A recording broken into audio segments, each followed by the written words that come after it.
Guys, কিছু কিছু মাইয়া কয় গর্ত থাকলে নাকি অর্থর অভাব হয় না, সেটাই আজ আমি খুঁজে বের করব। So let's find out. আপনারা দেখতেই পাচ্ছেন আমি গর্ত যাইতেছি, যে গর্তে আমি অনেক দিন ধরে কাজ করতেছি অর্থের জন্য। আমি অনেক বড় একটা গর্তের মধ্যে প্রবেশ করেছি। এখানে আমি দীর্ঘদিন ধরে কাজ করতেছি। কেন এই গর্তের মধ্যে আমি আসলাম? আমি বাংলাদেশ থেকে এসেছি। আমার আব্বা জানের জমি জায়গা নেই, এই জন্য তো গর্ত করার মতন জায়গাও নেই। গায়েস, বাংলাদেশ থেকে এসেছি 5 লক্ষ টাকা অলমোস্ট সৌদি আরবে অর্থের জন্য। কিন্তু কিছু কিছু মেয়ে কয় গর্ত থাকলে অর্থের অভাব হয় না। আমি আপনাদের সামনে সেটাই তুলে ধরবো, কারণ আমি এই যে গর্তটা দেখতে পাচ্ছেন অনেক বিশাল বড়, অনেক লম্বা, চওড়ার দিকে দেখেন অনেক।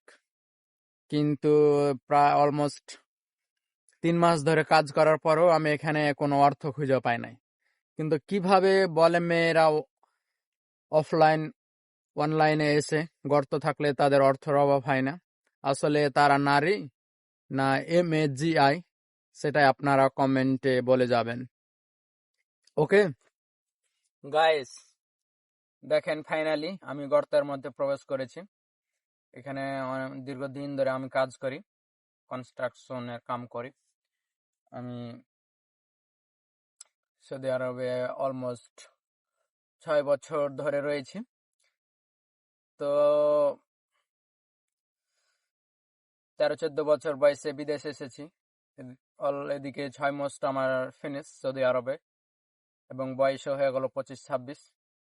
গাইস, আমি আবার অঙ্কতে কাঁচা, বিয়ে করতে পারি নাই। কিন্তু যে সমস্ত মেয়েরা বলে যে গর্ত থাকলে অর্থের অভাব হয় না, তাদের জন্য স্পেশালি এই ভিডিওটা আমি মেক করতেছি। তো আপনারাই দেখেন দেখেন কত লম্বা। আপনাদের যদি দেখাই, দেখেন চোখ মিলায়া আমি দেখাতে পারি আপনাদেরকে। এখানে আমি এসেছি অর্থের জন্য। 6 বছরে আমার কাছে এক কানা করেও নাই, কোনো অর্থও নাই। যা কামাই কাজ করে ওগুলো দেশে পাঠায় দিই, তবুও হয় না। আমার আরো অর্থ চাই।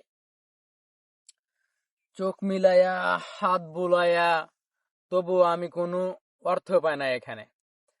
তা আসলে যারা মেয়েরা বলে যে গর্ত থাকলে অর্থের অভাব হয় না, তাদেরকে কি বলা যায় আপনি বলেন? আসলে তারা নারী না MAGI? আপনারা কমেন্টে বলে যাবেন। ওকে, আপনারা দেখতে পাচ্ছেন এত বড় গর্ত আমার, এত বড় গর্তের মধ্যে আমি কাজ করেছি শুধু অর্থের জন্য গাইস, আর কোনো উদ্দেশ্য না। আমার অর্থ চাই, যেভাবে হোক আমার অর্থ চাই। কিন্তু 3 মাস অলমোস্ট আমি কাজ করেছি এই গর্তের মধ্যে, কোনো অর্থ পাই নাই। সমস্ত মেয়েরা বলে যে গর্ত থাকলেও অর্থের অভাব হয় না।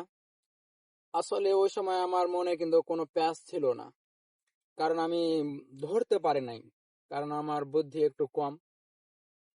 এজন্য তাদেরকে অনেক ভালো মনে করতাম, কারণ মেয়েদের কথা শুনে কিন্তু ছেলেরা প্রতিষ্ঠিত হয়, as far as I know. So guys,